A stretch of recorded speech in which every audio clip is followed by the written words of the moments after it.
কৃষ্ণপ্রেমী গুণী শ্রোতাজনেরা সূর্য যেমন বৈষম্য না রেখে সকলকেই আলোক ও উত্তাপ দেয়, বাতাস যেমন ভেদভাব না রেখে সমানভাবে সকলের কাছে পৌঁছায়, জল যেমন পক্ষপাতিত্বহীন হয়ে সকলের তৃষ্ণা নিবারণ করে, অনুরূপভাবে আমাদেরও কোথাও কারো সাথে বৈষম্য, ভেদভাব বা পক্ষপাতিত্ব রাখা উচিত হবে না।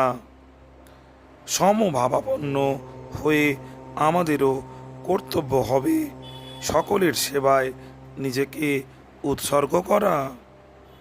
সকলকেই সমদৃষ্টিতে দেখতে হবে, কোথাও দ্বৈতভাব রাখা চলবে না, কারো প্রতি রাগ দেশ রাখা চলবে না।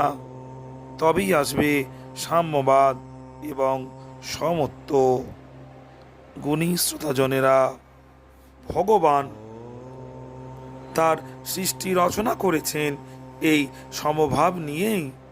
যারা ব্রহ্মপরায়ণ হয়েছেন, ব্রহ্মবিদ হয়েছেন, তারা এই প্রকৃতি এবং প্রকৃতির সাথে জড়িত সকল জড় পদার্থ এবং সকল প্রাণীতে ওই এক ব্রহ্মকেই দর্শন করেন। তাদের দৃষ্টিতে এই জগৎ সংসার, জীব, ব্রহ্ম সবই এক।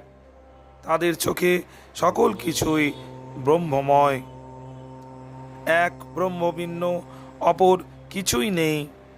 ভিন্ন ভিন্ন রূপে এক ব্রহ্মই সর্বত্র বিদ্যমান। এটি সমত্বের চরম পরাকাষ্ঠা। সেজন্য ব্রহ্মবিদগণ ব্রাহ্মণ, চণ্ডাল, হাতি, কুকুর, গরু প্রভৃতি শুধু নয়, সকল মানুষ, সকল প্রাণী, নদ নদী, পাহাড়, জঙ্গল প্রভৃতি স্থাবর জঙ্গমাদি যেখানে যা কিছু আছে, যে সকলের মধ্যে এক ব্রহ্মকেই দর্শন করে থাকেন। সমদৃষ্টি, সাম্যবাদ। গুণী শ্রোতাজনেরা, কৃষ্ণময় ভিডিওটি যদি আপনাদের ভালো লেগে থাকে আর চ্যানেলে নতুন হলে চ্যানেলটি সাবস্ক্রাইব করতে ভুলবেন না, আর বেশি বেশি শেয়ার, লাইক করে ভিডিওটি অন্যান্য শ্রোতাজনদের মধ্যে ছড়িয়ে দিন। ভালো থাকবেন শ্রোতাজনেরা। নমস্কার।